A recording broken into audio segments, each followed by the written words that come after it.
വളരെയധികം വിഷമം തോന്നിയൊരു വാർത്തയാണിത്. മകൻ വൃദ്ധസദനത്തിലാക്കിയ ദമ്പതികൾ ജീവനൊടുക്കിയെന്ന്.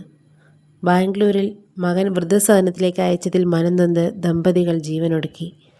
JP നഗർ 8-ാം ഘട്ടത്തിൽ താമസിക്കുന്ന കൃഷ്ണമൂർത്തി 81 വയസ്സ്, ഭാര്യ രാധ 74 എന്നിവരാണ് മരിച്ചത്. മരുമകളുമായുള്ള പൊരുത്തക്കേട് കാരണം പ്രത്യേക വീട് ഒരുക്കണമെന്ന് ദമ്പതികൾ മുമ്പ് മകനോട് അഭ്യർത്ഥിച്ചിരുന്നു.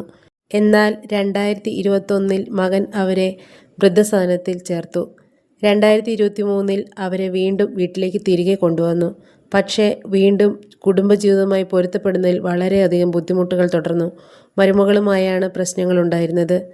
കഴിഞ്ഞ മാസം മകൻ വീണ്ടും അവരെ വൃദ്ധസദനത്തിൽ കൊണ്ടുചെന്നാക്കി. ഇതിൽ മനംനൊന്താണ് ദമ്പതികൾ വൃദ്ധസദനത്തിൽ തൂങ്ങി മരിച്ചത്.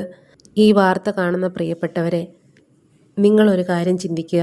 ഒരിക്കലും നിങ്ങൾ നിങ്ങളുടെ അച്ഛനോടും അമ്മയോടും ഇങ്ങനെ ചെയ്യരുത്. കാരണം നിങ്ങളെ ചെറുപ്പത്തിൽ അവർ എത്ര കഷ്ടപ്പെട്ടാണ് വളർത്തിയിട്ടുണ്ടാവുക എന്ന് മാത്രം ഒന്ന് ചിന്തിച്ചാൽ മതി. അതുമാത്രമല്ല, നിങ്ങൾക്കും ഒരിക്കൽ പ്രായമാവും. നിങ്ങളുടെ മരുമക്കളുമായി നിങ്ങൾ സ്വരചേർച്ചയിൽ കഴിയണമെന്നില്ല. അപ്പോൾ നിങ്ങളുടെ മക്കളും ഇത് തന്നെ ചിന്തിക്കാം. നിങ്ങളെ വൃദ്ധസദനത്തിൽ കൊണ്ടുചെന്നാക്കാം. അപ്പോൾ ഒരുപക്ഷെ നിങ്ങൾക്ക് സഹിക്കാൻ പറ്റിയില്ലെന്ന് വരാം. അപ്പോൾ ഇതേ അനുഭവം ഉണ്ടാകാതിരിക്കട്ടെ.